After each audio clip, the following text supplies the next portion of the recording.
Lisa, I think this is something that has evolved over time. I first began looking into crypto in the previous administration in 2018. That was my first engagement. I initially started at a point of skepticism, as I think many of my colleagues do.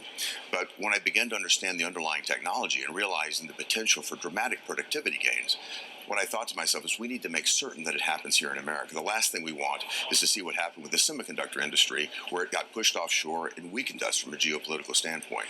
We need to see this innovation happening here.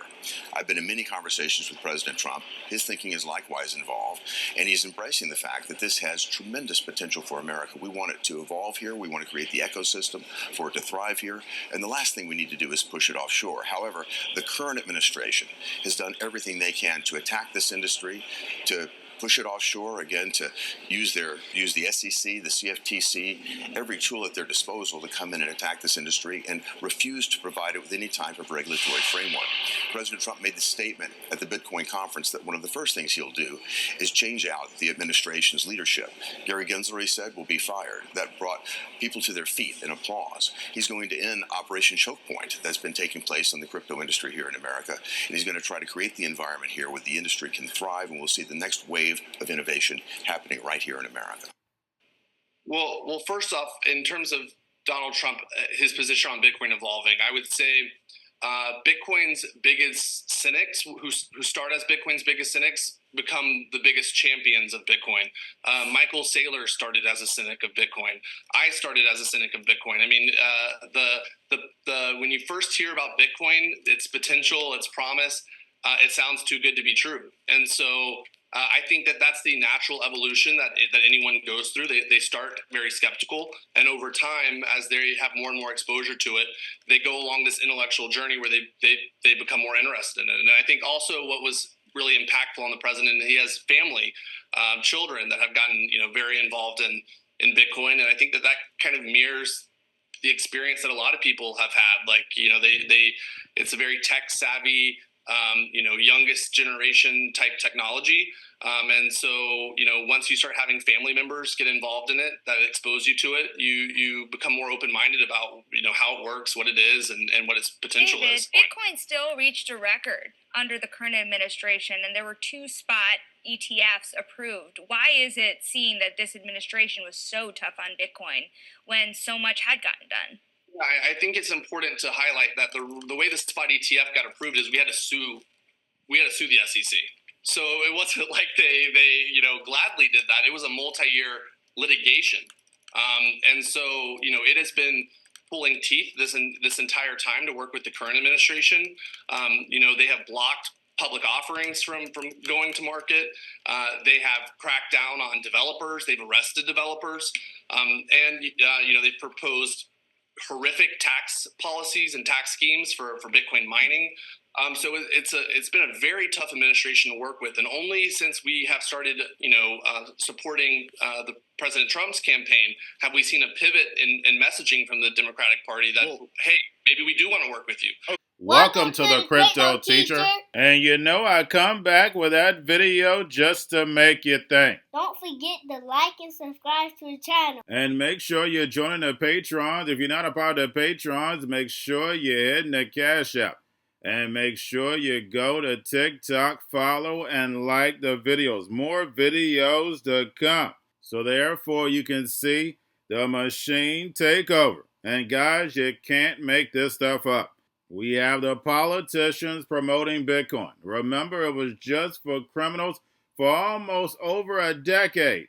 Now it's time for the NWO to push the agenda, and they get the puppets to go ahead and sell the masses. We had the Republicans for it, Democrats against it, but on the fence.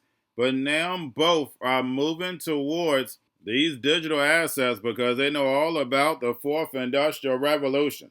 And we had the Biden administration, the SEC under them, attacking Bitcoin and crypto. And the only reason why they did that was to kick the regulation can down the road until the emerging markets rise. And we have Trump being the spokesperson for Bitcoin. And we know that's 10 times as better as Michael Saylor. Nobody cared about Michael Saylor once Trump showed up.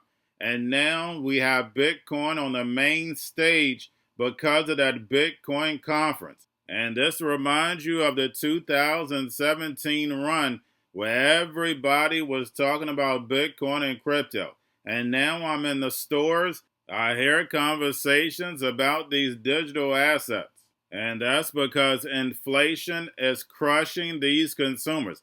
They know something's not right. They're hearing this $35 trillion debt, these trillions of dollars in debt, and the people are starting to wake up. When I go to social media, people who never talked about these digital assets or any type of serious topics, they're now talking about Project 2025. They're talking about Bitcoin. They're talking about the debt, but they're hearing it from the mainstream media. They're getting the narrative from the mainstream media, so they don't know how to take advantage of this time, and especially the younger generation. And if I go back, me being young, I didn't know how to take advantage of when the internet was first starting. And when I was about 20, 21, I had plenty of opportunities to invest in these companies. And I knew the technology was coming. But when you're young, you think you have plenty of time, and that time flies. And that's the reason why I didn't allow this opportunity to pass me by. So if you're young, I'm not your financial advisor, not financial advice. Please do your own research. But you're in the perfect place because I've already mapped out the fourth industrial revolution. If you have the NWO book, you understand. Only thing you have to do is follow the money, because all the jobs that we're seeing right now are government-based. And if the government shuts down, they won't get paid. And remember, the crypto teacher told you. And we definitely know that's coming.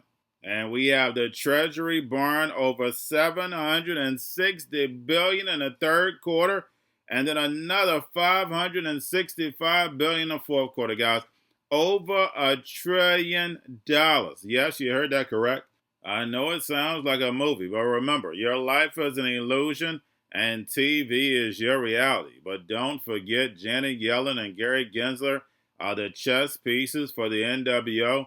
So therefore, they land us in the fourth industrial revolution. Remember that terminology, soft landing, hard landing. That's all you keep hearing from these financial channels. They're talking about the fourth industrial revolution. How are we going to end there? And it's definitely going to be a hard landing. Now remember, the crypto teacher told you, but they're going to try to soften it up with that free money. But little do the people know, that money is going to be programmable, telling them what, when, and how to buy, and they have 3 to 6 months to spend it or poof, it's gone.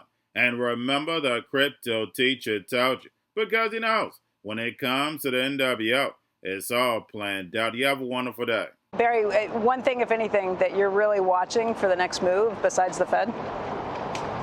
I'm watching how the lower half of the population is rising credit card debt, rising defaults in credit cards. I mean, I think there's a split economy, and you're seeing it now. You're seeing that they've run out of the stimulus package. You're seeing it in McDonald's, Starbucks. You're seeing this. They don't have the money they had. You're seeing it in budget hotels. Yeah. And so we're seeing it play out across Walmart. They have to cut prices. And I think, obviously, the wealth of the country is at an all-time high with the stock market up, but that's concentrated too much in too few hands probably right now. But everyone's got a job, so they're still spending money. You were calling for a rate cut for a very long time. The economy's doing fine without it. Yeah, but again, it's not Powell. I mean, I think he gets way too much credit. Like, the economy's bubbling along because of the fiscal spending. And the newest kid on the block, the biggest new stimulus package is data centers. But just like Powell knows about that, he knows about that spending too. It may be something he has to accommodate for. And Amazon, Meta, Google's spending has nothing to do with interest rates. If he had cut earlier, don't you think that we would have had even more inflation? No. You don't? No. Why? Because the economy is not based on that right now. The context of the current economy, where half the jobs are healthcare, government, and education, those jobs aren't dependent on interest rates up or down. We added 3 million jobs since May of 22 in those 3 sectors of the economy. He can't impact that. He has impacted the housing market, which is bad long term. But I think everybody knows that there needs to be consolidation in the smaller banks, and I think that will be appreciated regardless of who gets elected in the fall. But you also need to have more fundamental, better improvement kind of in the underlying fundamentals for the small banks as well in order to get consolidation. because a couple of months ago we were still looking at kind of capital holes and worries, and also integration and approval. So I think part of that's moving in the right direction, and for next year I think that will be helpful, but we have to see that underlying. And a normalized yield curve helps everyone. Borrowing forecast, estimating it will need to borrow $740 billion in the third quarter. That's $106 billion lower than the earlier forecast, largely due to the Federal Reserve's move last month to begin slowing the pace of quantitative tightening. They also had higher cash on hand to begin the quarter. Officials say they expect to end the quarter now with a cash balance of $850 billion. Looking ahead, Treasury expects to borrow $565 billion in the fourth quarter of this year. That's roughly in line with previous fourth quarters, but some forecasters have noted how difficult it is to make fourth quarter projections with any degree of confidence because of the uncertainty surrounding tax receipts. But even still, for both Q3 and Q4, today's estimates are below expectations. That should come as a relief to the Treasury market, which in recent months had been overwhelmed by supply. Now, we do have to wait until Wednesday to hear the breakdown in tenors for the debt, but we do know Treasury has said it anticipates being able to hold auction sizes steady from previous quarters. Scott? Going to a different economy. And we're going to be learning more about that as we go. But clearly, we're learning that things can be done from remote locations. We're learning that technology can replace people even more than we thought. We're not going back to the same economy. We're recovering, but to a different economy, and it'll be one that is more leveraged to technology. And I worry that that is going to make it even more difficult than it was for many workers. In Silicon Valley, and my friends who work in technology know that what we did to the manufacturing workers, we are now going to do to the retail workers, the call center workers, the fast food workers, the truck drivers, and then even bookkeepers, accountants, insurance agents, lawyers, and on through the economy. So what happened to the manufacturing workers is a very clear sign. And so we'll import Chinese-based CBDC technology. So it's going to be CBDC in a box, provided to you by the People's Bank of China.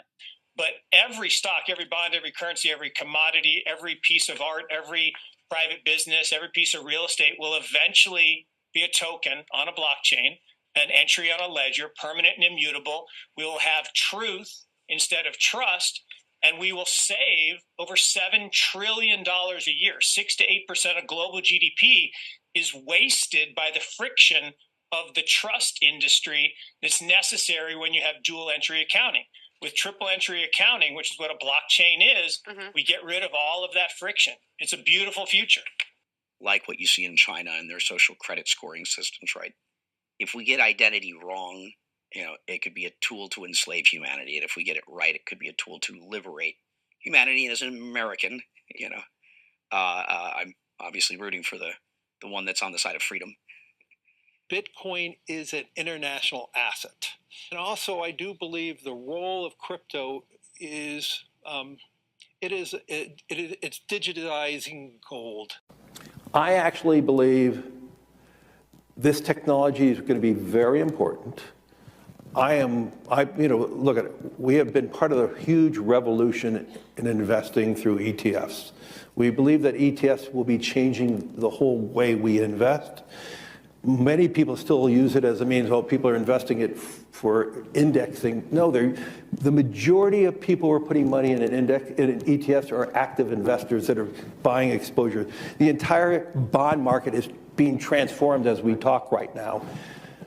I believe the next generation for markets, the next generation for securities will be tokenization of securities. And if we could have that distributed ledger that we know every beneficial owner, every beneficial seller, we all have our code of who's buying, who's selling, instantaneous settlement.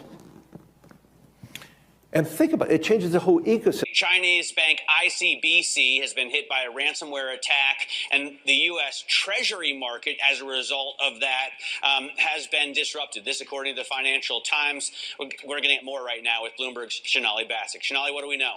Listen, we have the Financial Times now reporting that ICBC, one of China's largest banks here, was hit with a ransomware attack.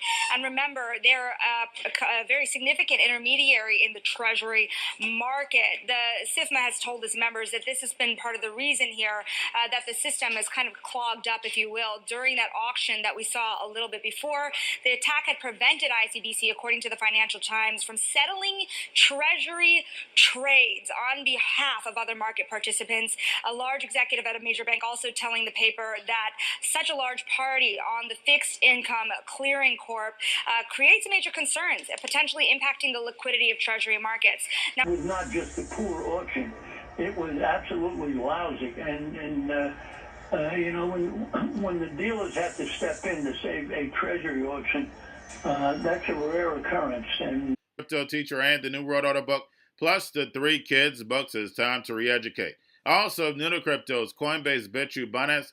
Do not forget book links and crypto links are in the description. The stock channel, guys. Don't forget to go like, subscribe, spread everywhere. You have your Kobo, your chip stocks, your banking, your gaming. While everybody's sitting at home, get home stocks, the Seaver, the biotech stocks. And while everybody's at home wishing, they were still getting that free money. What are they doing? Drinking and smoking weed. Don't forget about those stocks, and you have a wonderful day. The most powerful person in the world is the storyteller. The storyteller sets the vision, values, and agenda of an entire generation to come. Steve Jobs. And guys, you know I truly believe in this. When you look at the New World Order, they're the storytellers. And that's the reason why I wrote my New World Order book. But guys, now it's time to change the current generation. And I wrote 3 kids books. You know I love the Trinity because I understand the power that's in it. So I have 3 books. We have an opportunity to change the generation, to educate, not just me, but I want to show you that I take action on a daily basis. And I want you to take action on a daily basis. Whether it's your job, whether it's in your community, we have an opportunity right now to educate the masses. I posted this on my Twitter account. Please share, but this is a short clip of the 3 books. There's going to be a clothing line and action figures. Please get these books for your kids, nephews, cousins, friends, so therefore we can start the re-education now. Because as we see, the 4th Industrial Revolution foundation is definitely here. Robots, algorithms, drones, taking humanity out the picture. We have to re-educate. But let's get into the video. Part 1. King Joshua and Grandma Tam save the village. Part 2. King Joshua and Grandma Tam save New York. Long COVID Stories 3. Part 3. King Joshua and Grandma Tam goes to China. It's mandatory to get part 1, part 2, and part 3 of this series. It's time to re-educate Generation Z.